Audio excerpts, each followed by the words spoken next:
Hey there, folks. Welcome to another edition of How Did This Get Booked?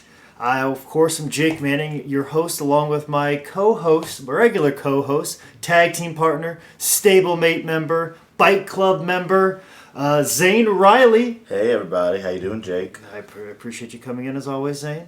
You know, especially Sunday right now. There's just so much wrestling we have to watch that I've got to come in every day. Every day now. And of course, joining along with a very special guest and wrestling fan and comedian, Nick Alexander. Thank you very much for joining me, Nick. No, thanks for having me. Also, I should put former best friend, because I'm sure we're no longer friends after watching the show. But also joining us today in the very important non-wrestling spot is Spencer Taylor, comedian Spencer Taylor. And also podcast guest as well. Both of you have been on my other podcast, Stranger in the Southern Land. So that was to basically set you up for what you've been laid out for you today, is to watch this wonderful show known as Universal Wrestling Councill. But before we get into that, I must ask, Spencer, being the non-wrestling fan, what is your background? What do you know about professional wrestling? What exposure do you have to it? I don't know. Nick is a big fan of wrestling, so I've watched some with him. I don't quite understand all the terms. Okay. I know what a heel is. Halfway there. Halfway there. What a heel is. And if you're really excited about something, you're marking out. Is that right? There we go. Well, there we go. Yeah. Oh, you might be disqualified now for the non-wrestling. Because you have been to wrestling shows before, haven't you? Yes. I've been to one, right? Just definitely one, Fireballs. The one you did. Yes. Yeah. I've been to one. Well, it's debatable whether or not. Yeah, exactly. Okay. I wrestled a blow-up doll that day, and that was the best match on the card. Yeah. I also wrestled Nick. Yeah. Nick with one professional loss on his win-loss record. See, this is why you can't be the non-wrestling fan. Yeah. You're already overqualified. Yeah. But anyways, jumping right into this show, to preface this, the reason why I picked this one. Some of the people have done Halloween Havoc and WrestleMania 9, but Nick, I couldn't just give you a show that was highly produced by WCW or WWE. I had to give you a wrestling show that I've seen in the High Spots Wrestling Collection. And this show, of course, now is available at the High Spots Wrestling Network. So if you haven't seen it yet, go on over to highspotswrestlingnetwork.com to view this show. This is probably the worst, craziest, most messed up show I've ever seen, and this is coming from a man who created $5 Wrestling. Bullshit. This was the best wrestling show. Please get the High Spots TV network. Come for the council. Stay for every other video of the council they have. Best wrestling show ever. Okay, we'll see about that. But Universal Wrestling Councill, and I don't know if you guys noticed, in the nice electronic graphic that popped up at the beginning of this thing, that Council was misspelled with an extra L. I didn't see that. That was the first thing that I noticed, and I made sure that all on my notations, the Council is with 2 L's. Because it's so ill that they had to put that extra L there. But a little bit about this information of this event that has changed Zane Riley's event. Changed his life. Life event. Life event. It occurred on May 5th, 1999 in New Rochelle, New York at Iona College in New Rochelle. I'm estimating the crowd to be somewhere in excess of 1,500 to 2,000. Definitely under 3,000, but probably in the 2,000 range. Very big house. There wasn't a Wikipedia page for this, so we couldn't get the exact number. Yeah, I couldn't get the exact number. So this is this event. I mentioned the title graphic. Let's just dive right into the show with the first image you see after the title graphic. Millennium's promo to start the show. Can we discuss thoughts? She made me real uncomfortable. Yeah, she made Nick real sad. What? He had this weird look on his face. He was very disturbed. I don't know. I was in love. Her gimmick is like a lonely housewife's inner monologue, I think. Like a Xanaxed out, like mom like Y2K night. Yeah. Like, So that was the inner monologue for Terry Hatcher at the Desperate Housewife. You think? Like, but if it was 99, it was 99, only 99. Very very hung up on the year 2000. Spencer, what were your thoughts? Oh, I thought her body looked real nice, and she wore shiny things. I don't know. She didn't really do anything. Well, that's apparently what people would do in the year 2000, as she kept saying over and over again. And she's like, you want this body in the year 2000, and Not this year, next year. not Not this ready year. yet. Next year. good now, but wait till you see it next year. Well, now it explains why I lost my virginity in 2001. I avoided that year entirely. This is what the women that were being produced that year. And keeping in, just keeping it going. Also, her name was Millennia. Yes. Oh, yeah. Which means they also misspelled her name because it is easily spelled millennium in the title graphic. But Millennia, who also looks like Liza Minnelli. Now. Yes, now. But with blonde hair and glitter. Oh man. When we get further into the show, I'll come back with some with a tad bit more about Millennia, because I got a guy. You gotta get. Oh, I got a guy on this show that I didn't realize until halfway through the show and saw him wrestle. Okay. I got a guy. Okay. Well, we'll go through that. We'll leave your tidbits of information that you always do. I do have. Your crack research that you always do on this podcast. I always appreciate that. But anything else about Millennia that we need to discuss before we move down to the ring action? It's not like it's her last time there. Yeah. I She know. comes out She'll at come least back. 10 more times. Okay. Well, we'll leave her alone for right now, and we'll go down to the ring, where the show starts off with an introduction of Captain Lou Albano, But a screenshot of Killer Kowalski just hanging out at ringside. Just hanging out, waiting for Captain Lou to show up. No Captain Lou showing up. And I was like, oh, well, maybe they just already announced Killer Kowalski and they forget to record. No. Then like, oh, no Captain Lou. Oh, by the way, Killer Kowalski's just hanging out at ringside. He's here too. oh yeah, and Lou Albano brought Killer Kowalski. Yeah, exactly. Also, too, it must be noted, probably had something to do with it. Captain Lou Albano and many interviews, notorious drunk.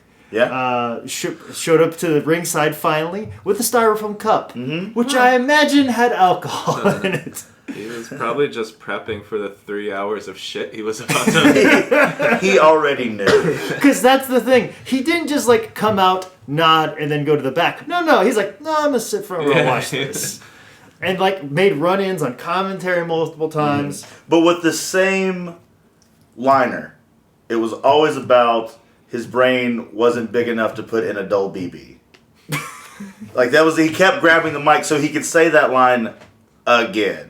Okay. And again. But finally, they're both out there. Also, too, they announced from the hit show Sopranos, Richard Pesto, who...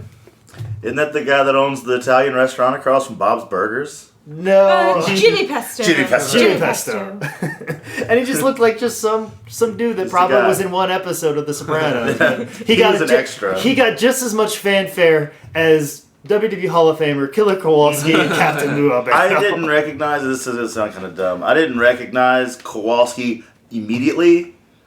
I thought he was just some dude's grandpa that was like, quote unquote, security for that show.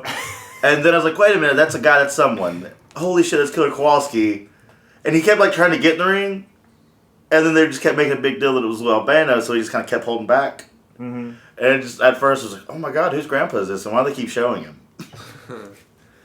What were your guys' thoughts on There's so many names. I don't know any of these people. I watched it. I just don't remember any of these names. Well, let's talk about the video quality of this There thing. was a voice delay by like Yeah. 2 seconds. Yeah. That was freaking me out. Well, I mean, they're editing tape to tape VHS. I Yeah. can only imagine this is going to True. be as good as As- it can be. As soon as it like buzzed on with like the old school tracking lines and stuff, I was like, oh no. This is gonna be And we watched bad. this on DVD, which made it even better that there was still VHS tracking. Oh, yeah. Well, The I mean, only like wrestling I've seen other than your live show, Zane, there's been a lot more like fanfare and stuff happening because I guess it's I don't know. It's a little bit easier to put that stuff in now. Like, yeah, so there's a lot more excitement, and I felt like this one had a lot more standing around. Just fucking started. And confusion. Just some dudes. It just fucking started. Yeah, That's what it happened. Let's hit play on this show. And of course, I must explain this. If you notice, the hard camera was shaking a lot. Yeah. Because it was on another set of bleachers. It was a set of bleachers. A lot of people don't understand that. There's only maybe a handful of people that understand this in this world, that when you set up a tripod in the bleachers, those bleachers will shake a lot of times. That's how I knew if someone was over or not. If the camera was shaking from the fans, then they were doing a good job. And if it was still, then nobody cared. No reaction. Or the fans started to leave, which seemed to be a problem with the show. Most likely what occurred. But anyways, match 1. Mr. Puerto Rico taking on Mike Anthony, being brought down to the ring by a midget. Not just any midget, JC Ice. Yes, PG-13's midget, if you must remember. But also, too, Mike Anthony is actually Mike Lozansky, who... Canadian Tiger Aziz, I believe his name. He's actually a very well-traveled individual and very well-traveled and very respected. Just one of those guys that just never really got his due as a wrestler, but he was just as good as a Jerry. He could have been in Jerry Lynn's spot. And really Mr. Puerto Rico, nice enough guy to let you know he was never given the proper shots, because he called him an ECW jabroni upwards of 35 times. When really this whole show is full of ECW jabronis. when that guy is in fact just the best damn wrestler there. Exactly. He looked like a shitty Tatanka. But he did the Rock's gimmick the entire time. Was he stealing it? Was it? I don't think it was ironically. To steal the Rock's gimmick, or was he just stealing the Rock's gimmick? He was just stealing the Rock's gimmick. Yeah. It wasn't ironically. He referred to himself as his cousin at one point. Oh, his man. cousin. He was his cousin. Because you got to remember, this is like late 90s, and at this time, historically, Michael, the owner of High Spots, was explaining this. There was a time there in from 1997 to about 2000, guys would name themselves Austin, like Rick Austin or something Austin, and those shows would draw monstrous crowd just because somebody named Austin was on the card. Stone Cold Steve Austin was so over that if people just used his last name, it would be drawing power for an indie show.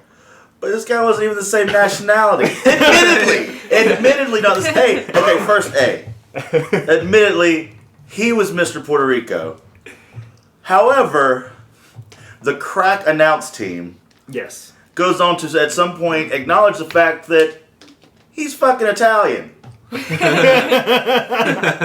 He is an Italian man saying that he's Puerto Rican, pretending to be The Rock's cousin. Who's Samoan. And black. Samoan and African American. Yes.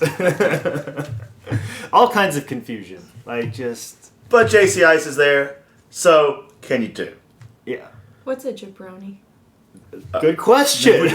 Called Mike Lozansky a jabroni several times, which is a jobber, a guy that loses a lot. Basically me. An enhancement. You're a jabroni. Do you embrace that? Yeah, I fully embrace it. Oh, cool. I fully embrace my jabroni. Can I say it, or can only you say it? You can say it. Cool. It's not like the N-word. You gotta say like jabrona though, so it's not offensive. We don't go around saying the J word. We don't really say that. But let's talk about Mr. Puerto Rico's manager, who to me looked like Skippy from Family Ties on Hard Times. Oh man. His gimmick was Asperger's. That's what we thought the whole time. She was just like, is he okay? Yeah, I didn't know. He did have Asperger's. Burgers in your ass. Now, is this I don't know if you know any knowledge about it. He called himself the Professor, correct? Yes. The Poindexter, right? I thought they called him Poindexter. Yeah, so there would be Albano. his name. Albano called him Poindexter. But he was the Professor, I believe. Right. Something, Professor some or other. He looked really young. Very young. Not old enough to, in fact, gone through the rigors of becoming a professor. Yeah. Unless he's Doogie Howser. He is a doctor like Dr. Pepper is a doctor. Well, listen, he may have Asperger's so well that he may have skipped through everything. Holy crap. He's like a Doogie Howser almost. That's what I said. Like, Yeah. We gotta if we're going to say he's got Asperger's, he's obviously maybe a genius towards something, you know? And literally every time past this promo that he comes around, Albano's on his ass the entire time. Oh, Albano's got a hard on for that guy. I don't know if like Albano just hates like the educational system and he just wants to beat the shit out of somebody. But he's smiling the entire time. Every time that Albano hits him, like he's on the ground, and he sells it for a second, and then he smiles real big, and he always makes awkward eye contact with the camera. Oh, like yeah. really bad porn. Like, did you get that? Did you get that? They'll edit this out later. Mom, look. Also, fun fact about this match and these commentators, Dirty D's Danny Wise actually had a hand in training Rich Swann, NXT superstar. Oh, wow. So, let you know. Give him proper credit for doing what he did. Other than fantastic job of commentary on this show, of course. Yeah, and an amazing ability to continuously work in the combination of words dirty deeds, also upwards of 1,000 times. Yeah. Literally every other sentence was, "Whoa, they do call me dirty deeds." Yeah. Tagging everything. You should take that tag. Yeah. Hashtag. If there was Twitter then, oh man, he would always be trending because it would just be him. Yeah, the commentary was not solid. It was just them like screaming over each other, which and the best part is whenever someone cut a promo, the commentators just talked over the promo, so it was just noise. Just I don't know. And don't forget about that VCR hum. Yeah. It's real bad. So what are your thoughts on this first match, Spencer? Love it? It was fantastic. I was confused. It started out very strange. It really set up how the rest of the matches were going to be. It's a par for the course. Yes. It set the precedent. Yes. I'm glad it ended on a double count out, so they both look strong. Just let everybody know what type of show they're getting ready to see. But did they get to 10 in the count out? I it don't was think just they over. made it to 10. I think at one point somebody was just like, oh, fuck it, just say count it out. Count them out. Just whatever. count them out. And before we count everybody out, let's have this midget bite Mr. Puerto Rico's huge butt. Like, just, Not so much biting as just trying to insert his nose into his asshole. Twice. No, he bit a referee once, and then JCI's cannibal. yes. And of course, you know, like I said, it's set up for the rest of the night. Well, as soon as this match had ended in a count out, when the commentators proclaimed Universal Council at its best, folks. And not ironically. Yeah. Not ironically whatsoever. Not Bobby the Brain Heenan, ironically whatsoever. No, meant it. Genuinely Believed meant it in his being. Exactly. And of course, the concept, Mr. Puerto Rico think he's picking up a live mic, but he's picking up the commentator's mic. Just all kinds of stuff. Is there anything we need to talk about? And that mic ordeal occurs the entire show. The entire time. Yeah, man. Like everyone involved cut like a 10-minute promo. Oh, yeah. Everything was just awkwardly twice as long as it should have been the entire show. Like matches, the in-betweens. I don't know. We need to discuss anything more before we move on to match 2. I gave it a 0 stars. And that was the third best match on the card. I can't wait till we see those negative stars. It's a very respectable 0 stars you gave it. Very respectful, Nick. Way to be kind to these people. Mike Johnson would appreciate that unbiased reporting. All right, match 2. We move on to a 4-way, which contains Joey Matthews, Romeo Valentino, Adam Flash, and a late arriving Christian York. Did they just did the first 3 forget it was a 4-way? Yeah. Because it was so weird. I feel like one of the dudes just got nervous and started the match, and they were like, and the other guy was standing in the back like, what the hell, man? Like, are they going to introduce me? I think it was because the other 3 knew that Adam Flash was such a shit show that, fuck him, we're just going to start without him. and he'll show up eventually, and then we'll just get rid of him right away. You mean Christian York? You mean because he was the later? Oh no, you're right. I'm sorry. He was a late arrival. I was just like, don't talk. Like, you gotta keep in mind, Christian York and Joey Matthews are probably a year away from being one of the hottest tag teams in ECW. And now they're on this show, which, by the way, is weird because Joey Matthews at this time looks like a 12-year-old. Yes, he does. Because he's probably 15. Right? Because he may be 12. Yeah, because he may be 12. You know, like, so young, so like, really hit a growth spurt in that year. But in the middle of this, go ahead. What were you saying? Was one of them wearing khakis? I had that in my notes. Yes, I would believe so. Is that a normal thing? For Adam Flash, yes. What was his gimmick? Lack of. Trash bagger. Also one of those times in the late 90s where like Raven was big. That was what I was saying. And everybody's like, oh, we can just wrestle in jean shorts now. When he came out to Rage Against the Machine and then he walked out, I was like, yeah. This guy. That works. Yes. A great bumper. Like, fantastic off the top rope leg This drop. match wasn't terrible until it got interrupted. Until the end of the match, yeah. Yeah, until then after that, like, I have no clue what happened. Like the 2 times it got interrupted. Once with Millennium coming out Yep. for no reason. It's just a handout glow stick. Yeah. I like to think she took that upon herself. Oh, yeah. Well, I'd like to think that she's the promoter's wife. Mm-hmm. And that's why she can run roughshot and do whatever she wants. And the promoter's like, hey, I got a hot wife. And nobody wants to tell him, like, hey, your wife looks a little busted. Like, nice body. Face and haircut, not so much. Like, nobody wants to say that because we're all getting paid. Yeah. But, yeah. She had out the envelopes. Yeah. So, like, well, I mean, she probably packed them in envelopes, but with all ones from her regular job. So That's how they funded this. The council. The council. Yeah, the Universal Council. But, like, she did nothing in handing out these glow sticks whatsoever. Like, it didn't pay off to anything in the ring. It just, it's like, oh, I forgot to hand out glow sticks before the show started to get people excited. I'll just do it in the middle of this match. Yeah. And they showed her the entire time. Yeah. They Completely said, that match is kind of what it is. Here's Millennium. Here, and the guy that had the huge VHS camcorder on Ring Apron, like, we gotta get Millennium walking around. It's the promoter's wife. This guy paying my bills. Gotta get her camera time. Yeah. Get her shit in, brother. So, the commentators? Yes. The commentators talked about her a lot also.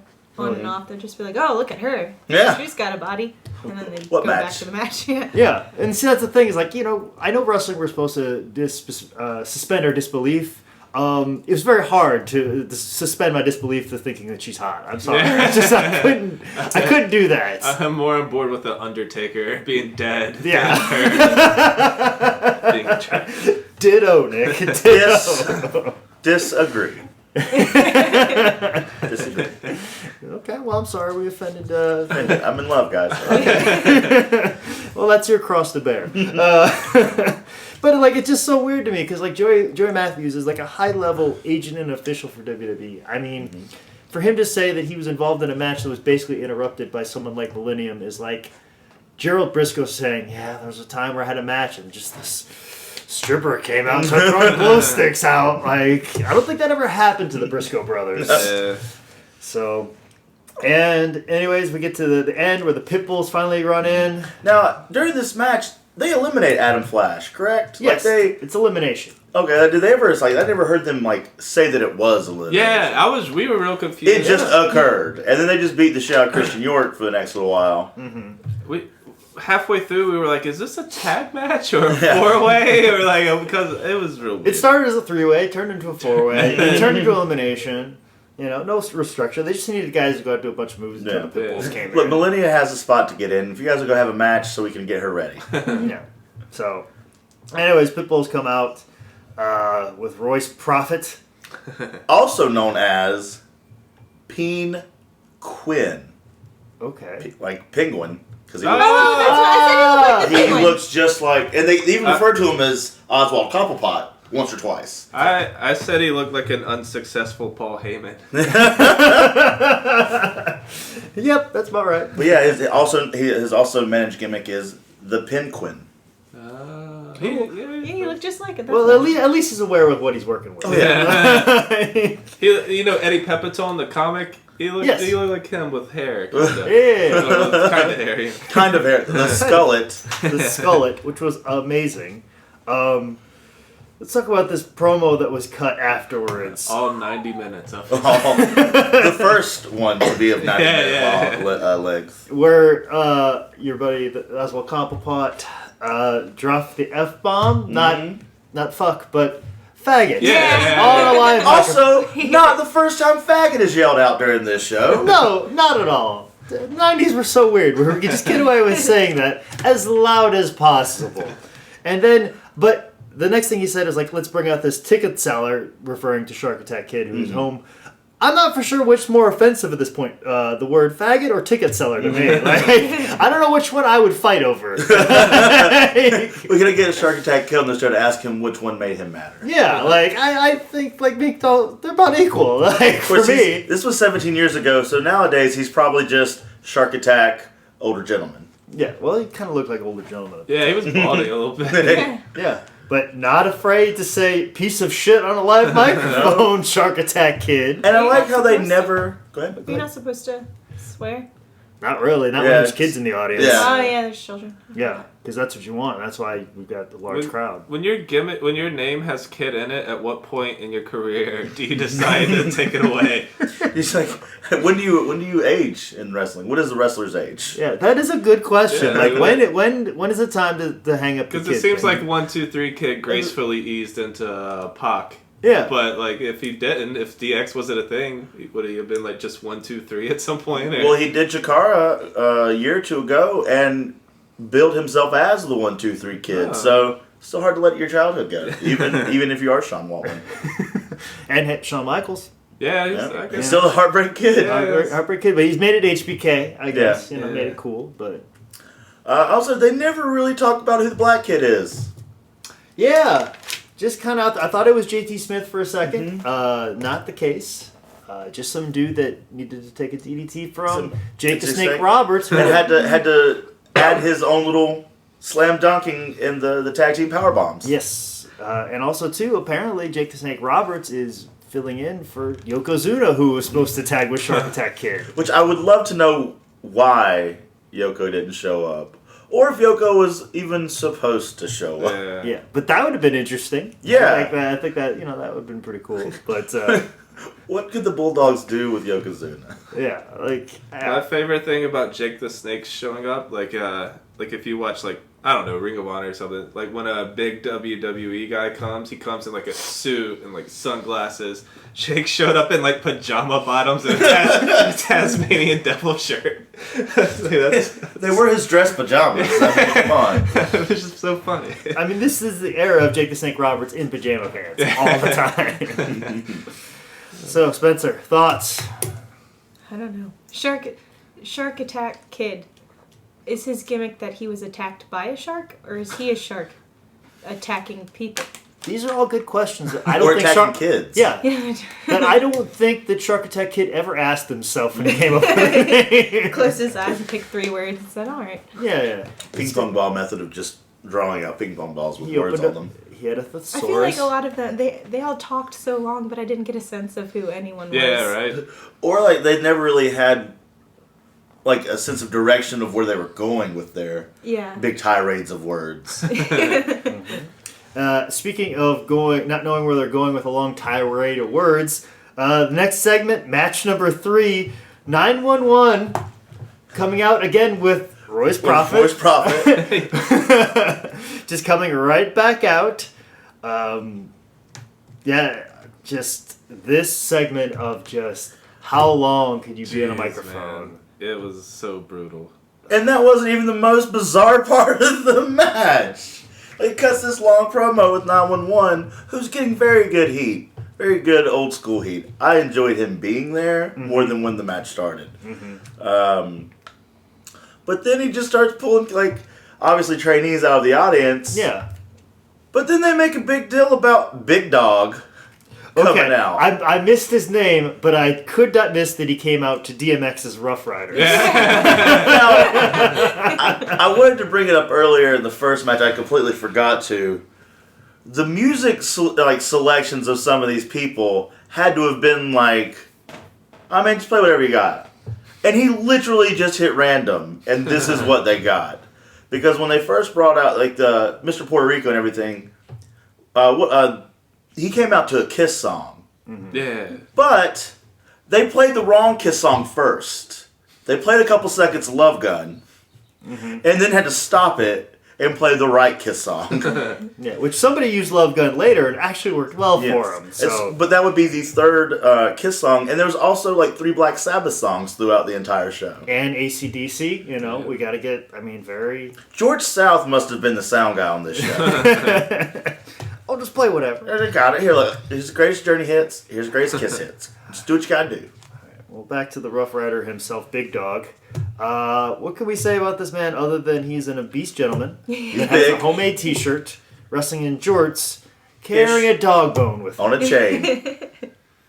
What else can we say about this gentleman? I don't know. I think that sums it up. That's it. Because he's only there for a minute. He's only there for a minute. He takes a mighty okay chokeslam for a man of his stature. Yeah, he got off the ground. Yeah, he took a punch to the dick, headlock punch, and chokeslam. End of that. And then, of course, the entrance of Primo Canera the Third. He, or Trips for short, is what I call him. Yeah. Swedish Triple H. He looked okay. He looked like he was someone. He looked like an actual wrestler. Yeah. Well, he actually was someone. He was Big Guido from ECW. Yeah. There we go. I knew he looked real familiar. He actually was on the One Night Stand pay-per-view, so he was big enough to at least bring him back for that. He was also a jobber known as Mike Fury for the WWF, and he wrestled such matches against Tito Santana, Warlord, Bret Hart, and the British Bulldogs. I would have loved to have seen Dynamite Kid take on Primo Canera III. And by take on, you mean mercilessly beat the shit out of him, yeah? That's what I would love to see. A guy who's nearly 7 foot tall almost get murdered by Dynamite Kid. 5'4". 5'4". Another child. Would have loved to have seen that. Also, too, the name Primo Canera was the name of a boxer. A legendary boxer who fought Joe Louis. Arguably this guy's grandfather. Yes, well, I think is the connection, but I don't know if his bloodline is as thick as Mr. Puerto Rico's with the Rocks, or that's a real thing. Yeah. So I'm not here to dispel that rumor. I'm unaware of that. So again, there's no Wikipedia for this event. They spent 45 minutes getting 911 over as a powerhouse because he slammed half the crowd, and then he lost to a roll-up pin. I don't know. I thought it was kind of dumb. They had these two giants, and it was a schoolboy roll-up and get out of there type. And if we haven't heard enough from Royce Prophet and his promos, which enough to be said that he cut a promo a moment ago with the Bulldogs, went to the back, and had to re-enter for this next match. He then sits down on commentary and begins to commentate with Dirty Deeds and the other two guys. Of course. There's too much of him. Too much. Was he the guy, though, that there's a line of commentary, and it's very hard to distinguish who anybody is on commentary. Yeah. Between there was a comment made during this match where somebody's like, "Oh, is that street talk language that you use?" That is him. That is which I believe is basically white people calling black people urban. Oh, is that Ebonics stuff? Yeah, I feel like there was some subtle racism to that. Well, there were only 3 black people in the whole friggin' place. Yeah, and one of them was the guy that came out with the Bulldogs. Even in the crowd. Just as a hint for anybody being a listener of how did this get booked, I think when you realize that there are subtle hints of racism throughout a wrestling show, chances are you're watching a bad wrestling show. Or a great wrestling show. So anyways, 911 had to captain this match, which 911 is not traditionally a wrestler. He was just a guy that Paul Heyman used in ECW basically to chokeslam people. He was bodyguard-ish. Bodyguard, he just basically come out and chokeslam people, and that's all he was. But now he had to put together a match with Primo, and it went how it went. Thoughts on this match, Spencer? Is this the one where did the sound randomly go off and then they wrote the names? This starts to happen throughout the show. Now it's just a constant thing where the sound is just one particular camera has just no sound whatsoever. Yeah. Which- This is the first time I saw it, like, written, though, where it just, the introduction was just their written names. Is that right? Well, no, they did that also with like Mr. Puerto Rico. Oh, okay. I didn't And they know did it that with part. maybe just the Mr. Puerto Rico match. Yeah, they'd only done it once this time because Yeah. it was very sporadic. Yeah. They tried to work it in, but that would have been like the return of that. Oh, okay. So They this would is even do it for a match, but only for one person. Yeah. Yeah. You're getting real buried when you can't even get some font. They can't even take times to break out the sand, so the Times New Roman for you. Yeah, some block lettering with a blue outline. If you can't get that, like, get out of here. Anyways, let's talk about the end of this match, where Primo just starts running through the crowd, like lost at how he's gonna get back to the locker room, like. Goes up to like the corner of the bleachers and then back down. Get a little cardio in. Mid-match or in-match. The kids seem to enjoy it. He did pick up one and just like Yeah, he moved him. It wasn't like an embrace. He was like, You're in my way. You now live with this family. I'm a giant. You now live with this family. I can do that. Which is, I assume, how he speaks. I don't know. And then, of course, 911 has the same problem. He can't get back to the locker room. Yeah. He just walks, and then he's like, wait, this is not it at all. This is a concession stand. And then has to turn around. And also, too, I must point out there's another time where, in commentary, where they're yelling at Captain Lou. Captain Lou probably getting in his little BB thing. Talking about his BBs. And one of the commentators goes, Captain, he's Italian. What are you going to do with him? Question or insult? No, seriously, I want to know. First, like, why was there not 1,000? Forget about it. Like I know. I felt that it was left out. Exactly. Like they, for sure. like the was. show before that, they said forget about it 1,500 times, and this go round, they're like, now you guys said forget about it way too much. Don't say forget about it. Yes, absolutely. We want them to remember. Absolutely. And then, of course, next match number 4, Jimmy Cicero, Corporal Punishment versus the Bushwhackers. I was so pumped for her to see the Bushwhackers. Yeah, they She's did never some seen them arm before this. things. Okay, well, what are your thoughts initially on the Bushwhackers? Oh, first I asked what a bushwhacker was. And we looked it up. What was it? It's like a style of guerrilla warfare. It's like a sneak attacks, so that's what bushwhacking is. Oh, okay. But they're like middle-aged men, and they moved their arms in a funny way. But the people really liked them. I think they left middle age years before this.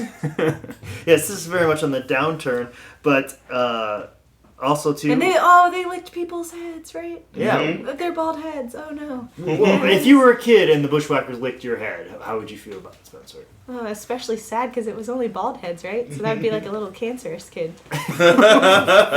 Well, I'm sure they did. Did they lick other people's heads? Oh yeah, they lick faces and heads. they They lick lick everyone. Yeah. They lick a lot of things. They're not discriminate about their licking. Oh, Yeah. I would be very upset. Yeah. I don't want to be licked by old men. I'm sure they've done a Make-A-Wish a time or two. Yeah, Don't worry, Spencer. If you know what I mean, you're not their type. Nick, however, you're trying to get licked on, kid. They would have licked the crap out of a 13-year-old Nick Alexander. Nick Spencer. Oh, Nick Spencer. Eventually. They get around to you, Nick. You guys are progressive. But Corporal Punishment, also, I guess you could say ECW job guy, made a few appearances putting over Balls Mahoney. But also, too, he is the promoter of Maryland Championship Wrestling. Dan McDevitt, if I'm not mistaken. I've actually worked with him a time or two, so I must put that in there as well.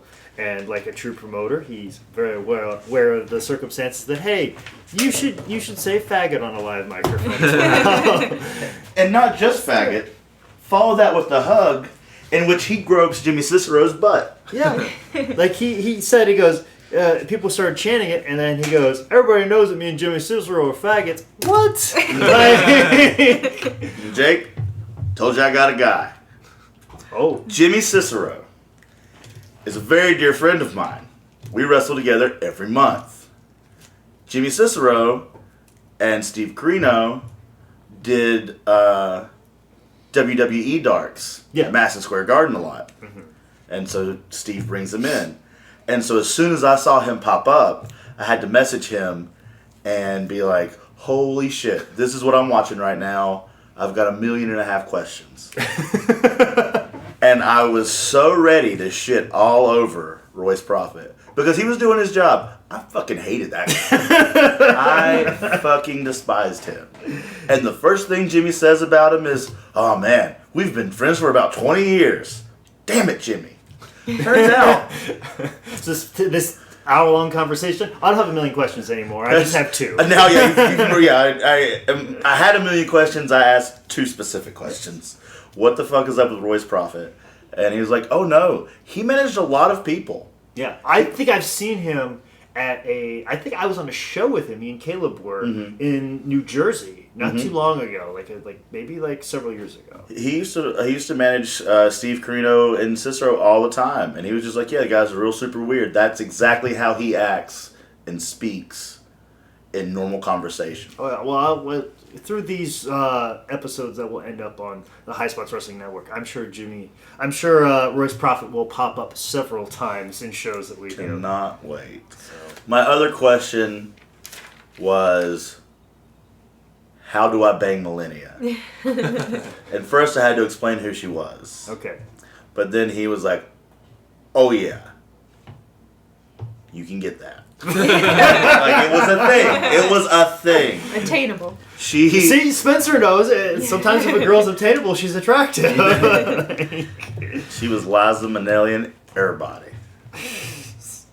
But this match is a good one for you to watch, Spencer. I feel like this was I feel like at this moment in time, Bushwhackers are very formulaic. The match that they did on this one will probably be the same match that they do on all of the indie shows. So this is like the greatest hits. And it was the best match on the card. It wasn't terrible. If you take all the extra bullshit they had to do because they're terrible. Like, not the Bushwhackers, but just the, promos and stuff. But, the match was solid. Yeah, I like this match. You thought it was the best one? Yeah. I thought it was funny that the Bushwhackers cut the first coherent promo of the entire night. Out of all the people. Well, big question is, Nick, how many stars did you give this match? 1.5. Oh man. Wow. We're moving up. This Is is the arm thing, are they being gorillas? Oh. That's a guerrilla warfare? No, I think it's just a big, boisterous, exaggerated walk. Yeah. Oh. But they were really good in their choreography of said walk when they were they would do it across the ring and they had the double pose on one side and then they would do it back and do a different double pose on the other. The Bushwhackers were the best. Yeah. Yeah, They still are. You don't get Luke, though, very often anymore, do you? Luke you get. Butch you do not. Butch is, I believe, moved back to New Zealand? Or where? Yeah, Google. I was surprised they were from New Zealand. They're bushwhackers. Yeah. You gotta whack the bush. The bush being the outback of Australia. Bush for them might be a little bit different than Dude bush. Dude bush. They still have that. Yeah, which hey, it's 2016. They might have had a problem in 1999 with people saying the F-bomb left and right. It was funny that's when they said faggot in that promo, but they weren't directing it to the bushwhackers. Yeah. Oh, were they a couple? No. I don't think they were necessarily a couple, but they might have been in the room a time or two. There was some real intense eye contact that probably occurred. More than once. I think there was a lot of that stuff going on. But yeah, the came actually. Butch I think came later because it was Jonathan Boyd and then Luke Williams, and then Jonathan got in a car accident or got injured, and then they brought over Butch, and then it was those three, and then Jonathan split out, and then that's when Luke and Butch went on to their way and had their feud with the Fantastics, and then ended up being in WWF. So that's just a little short history. Days. Short history. I'm pretty sure after this match they took an intermission because people already started to walk out. Almost everyone was gone. Yes, and we blinked and that or people only came for the bushwhackers. Yes, I can only imagine how long intermission was, and people were like, I think we've seen enough. Mm-hmm. Yeah, I was surprised they didn't hang around for Jake the Snake. I thought he would have been the big selling point, but I guess the Bushwhackers were. But also the thing you got to take into consideration too is they've already seen him hit the DDT. Yeah, that's true. So it's we've already kind of seen whatever that was going to be. Yeah, that's so that you got to think if you're a wrestling promoter and booker, if you're going to do something like that, you've now ruined what people want to see in the main event. Yeah. But it didn't matter anyways, because we'll bring it up shortly in this next match. People were DDTing left and right in this match. In particular, this next match, which is match 5, Inferno Kid with Jim Cornette versus Vic Divine. Vic Divine's entrance song, courtesy of Jock Jams. Yep. In this song. It gets to the point where it feels like we're at a skating rink more so than a wrestling show. Absolutely. What is DDT? Basically the Jake the Snake Roberts finishing maneuver. Oh, okay. Where he drops him on his head. It was the move that also Vic Divine used as a double down in this match. And it was also a move we'll see in a couple matches later. And also, too, in a sense, Christian York did a tornado DDT, but that's different enough we can let that slide. That tornado DDT was nuts. He went around twice. It was so good. I like it. Yeah, Christian York's great. Him and Joey were very underrated and really got lost in the shuffle, especially in the early 2000s for sure. But this match 5, Jim Cornette, of course. Thank God for him. He was he probably was the best part of that match. And I hate him, but he was still on point for all his managerial spots. But as people will always accuse Jim Cornette of being outdated. I don't know if you guys picked up on this or not, but he said the only thing that New Rochelle is known for is being the, I believe, birthplace or place, the home of Ron and Laura Petrie. Which I don't think you guys. I didn't get it. No. I'll tell you why. Well, I'll tell you why you didn't get it, because that is a Dick Van Dyke Show reference, which is a 35-year-old reference, even in 1999. So for somebody who says, Jim Cornette's outdated, and people are like, no, that's not the case. He made a 35-year-old reference 17 years ago. 17 years ago, which in a time where at least I could look up on my phone and figure out who he's talking about, in that time... If you didn't watch it, you don't know. You don't know. So, that happened. Spencer, what do you think of the Inferno Kids? Was he the guy with the racket, Jim Cornette? Jim Cornette was the one with the racket. And I asked Nick, and he didn't know. Why does he have a racket? It all started with, he was in Mid-South. They were getting all kinds of heat. And, Jim Cornette's gimmick was always he was a rich, pretty boy. Okay, that's what Rich, pretty boy. And he needed something, because they would get so much heat, the Midnight Express would, especially when they would beat the crap out of Rock and Roll Express, because people just loved Ricky Morton. And so when Dennis Conner would be beating the crap out of Ricky Morton, the crowd would start coming over, and Jim Cornette's like, I need to be out with a weapon. But, he still had to stay in gimmick in a sense. So the idea of being a rich... pretty boy that lives with his mom, that has all this money and stuff like that. And he's like, tennis. It's a very elitist thing because they're in these backwood towns in Louisiana. So somebody playing tennis, a man playing tennis, would be very like, who's this? And as they would say at the council, a faggot. Yes, I'm trying to avoid saying it so much. No, we can't. We've entered the zone. We've entered the zone. But, so he would have this tennis racket, and at least he'd have a weapon to fight people off. And he said a couple of times, and of course they would use it in the matches, and also, too, he would use it as a weapon to fight their way back to the locker room. Because it was that crazy at that time. This show, not so much, because people were fighting their way out the door. If anything, he would have to stand by the door to keep people inside, fight them in. And especially during this match, it seemed like this was where people were starting to walk. For whatever reason, this match was passable enough, other than Vic Divine slipping off the top rope. Yeah.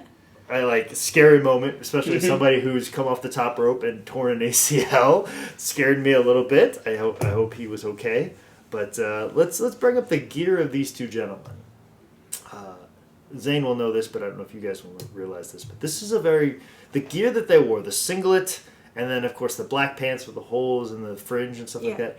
This is very stereotypical indie wrestling. Mm-hmm. I'm sure you've been on 2 shows this weekend, Zane, where people had the same exact outfit. Oh yes. And so this is a show from 20 years ago almost. And people are still wearing the same fashions. The new rocker, or the rockers style. Fringe. It's crazy to me that only in pro wrestling that fashion statements can last for 20 years. Old school, Bubba. I guess. Killed me. But anyways, any other thoughts about this match? It seemed real slow. Like, it seemed like they were doing all the moves I've seen in other matches, but in slow motion. Yeah, they were like actually doing moves. There were a few matches like this where it's like they were finally doing wrestling moves, but they were very slow and delicate. Like they didn't look. I don't know. They didn't have good. Choreographed, I guess. Yeah, they looked. But sloppy. Yeah, I don't know. They were just in slow motion. That happened a lot throughout the night, I think. Maybe it was the camera work. Maybe they were actually. Yeah, maybe in they're just normal crushing motion. it. Well, maybe they were recording on SLP mode. Yeah. Slowing it down a little bit. It looked to make it look devastating. Yeah. But how many stars do you give this one, Nick? Oh, I didn't even rate this one. Is that a positive or negative? I don't know. So 0 stars makes it like the 4th best match? Like, by default? Oh, we're getting to the 4th best match. Oh, we are, because the next match number 6, Midget D versus Sweet Destiny. Oh, this is number 1. This is number 2 match to me. This is number 2 match for you? Yeah, this was arguably she was great. She was probably one of the best workers you'd seen in a minute at this point. Yeah, I feel like this is a prime example of how bad I feel for female wrestlers during this time. Oh, yeah. The commentator said, who do you think's more disadvantaged? Yeah. Well, at least the midget. At least the midget or the vagina. At least the midget can get a full wage. Oh man. Oh, this is so bad. But like that's the thing is that like female wrestlers at this time, like they had like there weren't a lot of them, so they had no way to stick together and wrestle each other. And like they would get thrown in against wrestling midgets or wrestling guys, or they would just have to valet, or like they had such a hard time in this time, like sticking together and making stuff happen. Especially, you know, when you have all the sexist things that were going on, but now you have to wrestle a midget. And like my girlfriend was on shows with midgets, and she still has nightmares thinking about what those midgets tried to do to her. Oh, no. And these were shows run by Buck Zumhoff, so you think she'd have the nightmares about Buck Zumhoff. All rock and roll. Yeah, as opposed to the midgets. She did the best with what she had. Yeah, and that's the thing. Sweet Destiny did a great job, especially clotheslining on her knees. Yeah, she did. And still not missing a beat. There was still not missing one a beat. spot where she did a snapmare, and she did it like for a normal height person, so she kind of like hung him for a second. She was like holding him by his head for like half a second, and I thought she killed him. Yeah. Like, It started off with them arm wrestling, right? Or Yeah, he him wanted trying to arm wrestle. to arm wrestle. and we also should talk about this match starter, because keep in mind, Midget D, which I'm guessing is a knock on like Wolfie D, but they called him JC to make fun of JC Ice, Jamie Dundee, who is short himself, and also had a sweet mullet at this time. It was like Peter Dinklage and Joe Dirt had a wee little baby. That's it. I was like, there has to be a combination here about his look, but that is exactly correct. Joe Dirte, it's an E, Frenches it up a bit. Her first reaction was, "Oh, you can't be a midget and have a mullet." But He was a jacked ass midget though. Yeah. He was very muscular. And came out to Iron Man, no less. Second appearance of Black Sabbath on the show. and was a babyface in the first match, but now a heel. Just out of But then to come back as a babyface in the closing promo. Well, I had a real good match tonight. You had a real good match. We had a good match together. Very Russo swervy was his. I didn't punch no ref. I didn't see you punch no ref. very, very weird. And also too, like they bumped a referee in essence. Awkwardly, who is the only referee on the show who also took a choke slam earlier from 911 and then came back out to ref the next match. Still good, guys. But it was the midget and lady punch that put him out. That was the one that put him out. But he still ref the whole show, which I actually know that referee. I didn't have time to talk to him. He's not on Facebook. He's an older gentleman. He's not on Facebook. But next time I see him, I have to talk to him. Yeah, I see him at Northeast Wrestling shows. Very nice gentleman. Fantastic. So I must talk to him about If it's any of the stuff like Cicero was saying, like to say, like I don't want it to make it sound like he gave me this vast amount of knowledge. He didn't really remember the show. I had to remind him everything about it. And I was like, how the fuck can't you remember this? Were all the shows this way? Were they all nuts? So eventually you just became, like, immune to them? Yeah, it was like late 90s independent wrestling in the Northeast, like Vietnam for some people. Where it's just all blended together. We saw a lot of things back then. Lost a lot of good guys. But, is there anything else we need to say about this match? They tied, right? Yeah, it was a double DQ because they both punched the referee. Mm-hmm. And that's because no one can win in that match. Well, if you touch the official, then you're supposed to be at this. Oh, why would they do it? Yeah. Who knows? The real losers are the fans. Yeah. That match could have gone on for another 5 minutes. Also, too, there was a point, and I must, being a wrestler yourself, Zane, I must bring this up. How stiff do you think that was when she was draped over the ropes and he ran full blast and jumped all his weight on top of her back of her head, which the rope was right on her throat. And he just jumped all his weight on top of her throat. Like a slip and slide, just like slid like right down. Right on top of her, just like, even though he's a midget, that had to have like knocked the wind out of her, at the very least. And they ended with her. She picked him up and put him on that her was shoulders, just sad. right? And then walked him away. Yeah. That's the saddest thing I've ever seen. As a woman, Spencer, what are your thoughts on this match? Everything was bad. I think I mentally checked out when they said who is more disadvantaged. And I was like, I can't. Follow-up question. Who was more disadvantaged? Who was? At this time period, they're both equally disadvantaged. Oh, gosh. I gave it 500 stars. 500 stars. All the stars. Every star ever. Midget wrestling is very common, right? Yeah, I mean, fairly. Like, there was always the sense of that you would bring in, like, back in the day, it was always you bring in the midgets for a couple weeks for the houses, or you bring in the girls. Like, that's how interchangeable it was at that time. As I said, female wrestling has had a very raw deal up until maybe the last 2 or 3 years. I mean, they're both half a man, am I right? Hey, write that one down for the set.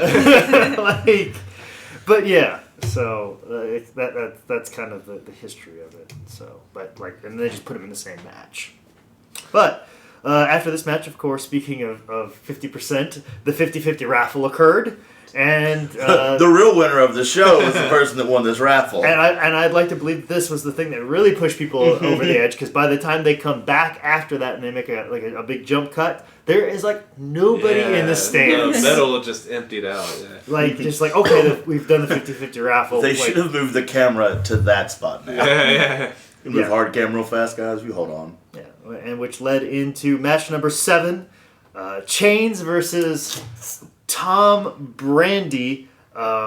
Chains, of course, being Brian Lee, as we remember, and Tom Brandy being, of course, our friend the Patriot. The Patriot. The Patriot. Oh, that's the Patriot? Yeah. Right. Not that Del Wiltz fella. I'm talking about the real Patriot. The Patriot that's wrestling right now. Yeah. In fairness to Del. Also Salvatore Sincere, which they call him that during the match at some point. Like the commentating team call him Salvatore Sincere. And he is wearing an Italian flag, but he's also coming out to the ring with a woman, somebody who may or may not be transgender, which if this person bringing to the ring is transgender, I applaud Tom Brandy for being so progressive in 1999. Good for him. But if this is a woman, I'm pretty sure she works with Millennium. Yeah. So That's how they got her. That's how they got her. So not really for sure. Couldn't get a good look of her face, or they never addressed it. They never showed They just her talk about how face, hot really. she is, though. But they just never show They you. said that for like all the women. Well, there's, they were still all trying to get laid, the wrestlers. Even the commentary team was like trying to get a little hand jibber. Of course. But Tom Brandy coming out to Right Now by Van Halen makes me want to like use an entrance no song. kidding. Which also too want to steal that opening spot where he was trying to go for a double stunner, but Skippy from Family Ties didn't turn around and it turned into a neck breaker. So he's just doing. I liked it better that it was a stunner and a neck breaker. You know what? I'm going to steal that. As is. I need you to forget to turn around. Yeah, I need you to not turn around and take the stunner. Yes, I felt the same exact way. It was probably a little better. As a guy that, to this day, still wrestles the Patriot every couple months, he still does that double stunner. Okay. Like, it's still his big deal. Okay, well, I think he needs to be stunner neck breaker, but, you know. Yeah, I'll suggest it next time. Next time. Hey, Tom, what if I forget to turn around and you give me a neck breaker? Yeah. We need to talk to Tom about this. Yeah. I hope we see Tom next week. And Oh, we'll talk man. about this. Well, they saw him this weekend in Altoona. Oh, okay. He was there. Yeah, I know he's usually there for that. But yes, Hopefully he will be in Tennessee. yeah, I definitely need it. This will be very dated and past occurrence when you hear this. Yes, for sure. Anyways, but this thing's all over the place. Yeah. Like the brawling on the outside. Literally, it's all over. all over the place. At one point in time, Tom Brady is beating up Chains, and Skippy out of nowhere, like, waistlock / hugs Tom Brady, like, Which we know is a devastating maneuver from Halloween Havoc 95. touche. And also, like, Brian Lee gets hit with mints. Like, Tom Brady picks up, like, an Altoids package. Yeah. Oh, yeah, and he takes one, right? Takes Yeah. one, but he also then bashes But he him in the throws- head yeah. with a mint. The old mint spot. Oh, yep. Gonna do that old mint spot they used to do back in the day. And then, of course, after Skippy, I'm just going to call him Skippy because Okay. he just thinks of Skippy from Family Ties. The prof. Prof. Yeah. He then, after overselling everything Tom Brady does, walks over to the woman and tries to pay her for something. Like, that's not sexist at all. Oh, we know what it was for. Yes. Yes, Skippy just overselling everything like crazy. Also, too, the crowd is thinned out enough that I think we even I even spotted our friend Mike Johnson. Oh, good. In the crowd. I believe with long hair, if I'm not mistaken. Oh, I'm gonna have to ask him about this show. Hopefully, he remembers. Kind of do were you rocking back in '99? Yeah. So, anyways, what are your guys' thoughts on this match with Tom Brady versus Chains? I was just pumped because Chains was fake Undertaker. Yes, he my, was. My Googling led me to that, so immediate 2 stars. Needed 2 stars. At On least. star power alone. Best match of the night. And I thought it was funny that he was fake Undertaker, but he at this point was dressing like a biker, and then Undertaker later became a biker. So You think he it was was like like- a fake Chains. Yeah. It came like Whoa! full circle. I know. Whoa! Mind's blown! You just blew the lid off a wrestling kid. You did it. Exclusive! Spoiler alert! Put something in the front of that bombshell next time. Well, thanks for tuning in, guys. We just ended the show. Jesus, drop that. Whew. Whew. What do we Nailed, do now? nailed that. But also, too, the reason why he's dressed as that, if you remember, he was the Disciples of the Apocalypse. Oh, and yeah. Yeah, that was a reason for that, to explain that. But also, too, Brian Lee hits a DDT as well. Mm-hmm. You know, why not? Well, it just shows that Jake's is the best one. He hits the DDT stronger. Yeah, because no one can kick out of his. That's right. Yeah. But still didn't matter. Tom Brady won this match, which I'm not sure. Duh. I'm not, but like not sure if this was a title match or not. They had Brian Lee came out with a belt. Tom Brady won the match, but when the match is over, well, also too during the match, they just had some woman holding the belt, and then when the match was over, Just awkwardly in the Yeah, I just corner, remember right? seeing the belt and no one ever brought Yeah. it up. yeah, and like when Brian Lee was leaving, I think he like looked at the girl and like shook his head at the belt and walked away. When she went to hand it to him, he's like shook his head like as if I'm not the champion anymore. Don't hand that to me. Like, it's real sad. Man, fake Undertaker. Yeah. Fake Undertaker who And he's a fake Patriot. So it's almost like seeing The Undertaker wrestle the Patriot. Which I don't know if that ever occurred. But man, that'd have been awesome. Oh, you just now sent us down a rabbit hole. You Man. got all kinds of conspiracy theories happening right now, Zane. Holy crap. You might have to. I need a minute. Can we take intermission? Well, that's okay. We got to keep this thing rolling because match number 8, Angelica versus Foxy Lady. I thought that was the best. Yeah, one. I thought this was the best match of the whole night. Well, then there we go. Yeah. I would agree with you, mostly because of the hard work of Lexi Fife, otherwise known as Foxy Lady, and of course Angelica being Lita, Yeah, I didn't. I expected her to be. I don't know. I expected her to be Lita. I didn't know she started in '99 and then was in WWE like a year later or two. Wikipedia lists her debut as being July 18th, but this show happened in May of 1999. But she was in Mexico training to be a pro wrestler in '98. So I don't know how many American matches that she had at this moment in time. It's not very many. So the thing about this is, it's really funny and interesting, especially all the people that walked out. They walked out before they saw a future WWE Hall of Famer have quite possibly one of her first couple matches in the United States. Like, that's what they did. And it was really good. Yeah. It was another one where they were doing wrestling moves, but it looked like, I guess Lita being so new, she kind of like eased into all her moves and then like... like Lexi definitely was putting her in the places. Yeah. And that's always been, Lexi's thing is take these girls that, unfortunately, like I said, like there weren't a lot of females, and they'd always get these pretty girls, and they would put her in them with somebody like Lexi, who put them in the places they needed to be to look fantastic. That's always something that someone who is as good as Lexi, male or female, end up doing, and that's exactly what Lexi did. But she got her stuff in as well. She's, a pioneer, especially a pioneer, mother to all female wrestlers today. She's the runs Shine down in Florida. She helps out with Shimmer. Like, she's really giving a lot of girls opportunities and stuff like that. And she's definitely doing that for Lita right here. Like, Lita, you wouldn't know it that she's a year in, It's just putting her in the places that she needs to be. Yeah, it was a real good match. It was, I don't know. If that was on, I don't know, Superstars or even Raw or something, I'd be like, that's about right. It was pretty solid. Yeah. And, of course, it ended with the Rana and the standing moonsault. Yeah. All that Rana that took a minute. Yeah, or she about killed everybody. Yeah. Literally everyone. Yes. But Lexi being the consummate post and running the show, she saved everybody's life, and match went off without a hitch.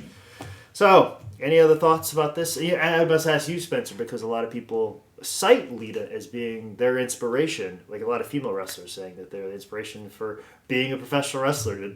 Is she my inspiration? Are you for ready? Being a Are you ready? Yeah. Wait, are you inspired now to be a pro wrestler after watching Lita? Oh, no. Sure. No, that shit's good. No, her spirit was already killed after the beginning of the show. Had I not seen the rest of the other 7 matches? Maybe, yeah. Maybe it would have been inspired. Maybe. Well, like I said, we've most of the crowd has walked out at this time. When this episode was released, I need to do an Instagram post of. I have a screenshot of the beginning of the show. Yeah, it was so packed out. And then the show at this moment in time right now. How empty it is. And like, as comedians yourself, like, we talk about walking the crowd. Oh, yeah. Like, the wrestling crowd has been walked. Yeah. This is the equivalent of that. I said that it was like when a new comic gets all happy and wants to book his first, like, produced show, and he puts, like, 14 comics on it, and it's just, like, 3 hours long. Like, by the end, no one's having fun anymore. Nobody. So then everyone leaves just like this. Exactly. And we are now at the point where we're not ready for the main event yet. We are, but they're not. They're not, because we have to have a millennium moment. Oh, it wasn't just a moment. It was a long period of time. I don't understand what happened. So she had Y2K on her thigh, right? Yes. And that's it? She just stood there and wanted people to look at it? She was asking, does anyone want me to take this off? She's wearing some kind of sheer thing. Yeah. And no one was responding because half of them were children. And the other half had eyes. And she was like,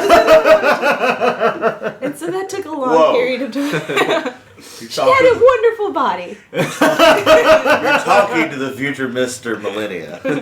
I think the saying "she had a wonderful body" is only one step above. She's got a good personality. Yeah. Like we tried to look her up to see how old she was. Yeah, I couldn't find her at all. Because I was like, she either looks fantastic for her age or terrible for her age, but you can't tell. She's either 25 and hideous, or 78 and great, gorgeous.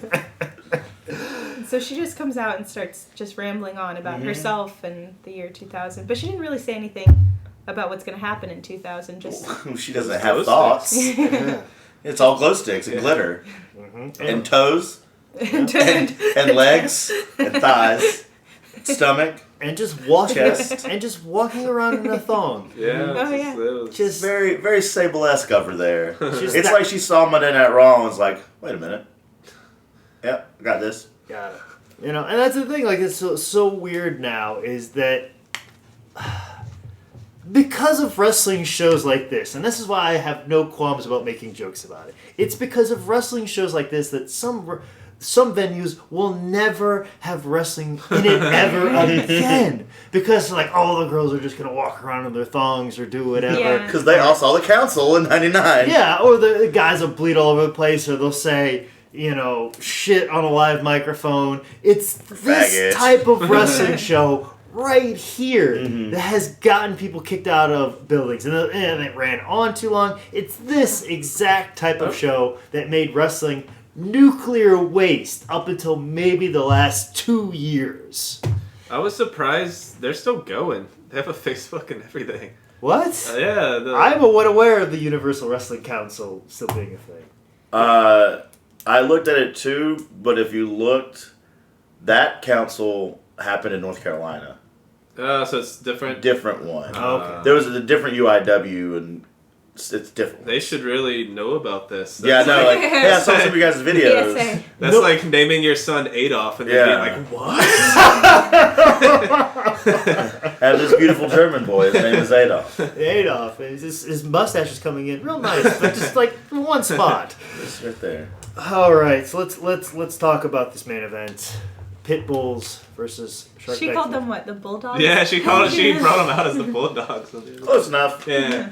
She's not there for her words. I think she even looked over at the camera guy and was, they're the Bulldogs, right? Like, I think she even said, she was talking to yeah, him. And that guy was like, whatever you say, Millennia. whatever you say, just like that. So, anyways, this match. Any memorable moments? Jake's out in different stretchy Yeah, pants. yeah. He He put on changed. a pair of athletic pants this time. So I was hoping he wouldn't change. Or like judo pants. As if he was going to do something athletic. Yes. Did he even get tagged in? He didn't do anything really. That's right. He definitely didn't take like a bump or anything. Well, no, but he's got one bump in him, and that's giving you the DDT. It's a one time. But yeah, came in, hot tag, bump, bump, bump. Probably the same hot tag he's been given every time he tagged with somebody. To an insanely good tag team. Like, you've a great tag team like in the Pit Bulls, and then like, all right guys, we just want you to kind of beat the shit out of him for a minute, and then just take the DDT and be out of there. Well, I'm pretty sure that's what they said when they saw that nobody was left in the crowd. Yeah. Except for Yeah. the tickets that Shark Attack Kids sold. Yeah, Like- just those. He sold those 87 remaining tickets. Yes. And then, of course, Oswald Cobblepot laid out. Yeah. They threw the snake on his neck, and then the snake, who was probably pissed off, this Yeah, point, the snake. gets shoved down his pants. Yeah. At this point, I thought the snake was dead. Yeah. Yeah, I was I concerned kind of for thought this- that too. for the Or snake the as snake, or it's the snake from Dragnet, where they put a bunch of the uppers and downs Yeah. down his throat, and it just falls over. Oh, man. Such a good movie. I'm leaving now. I'm going to watch Dragnet. Yeah, I thought it was dead. Yeah.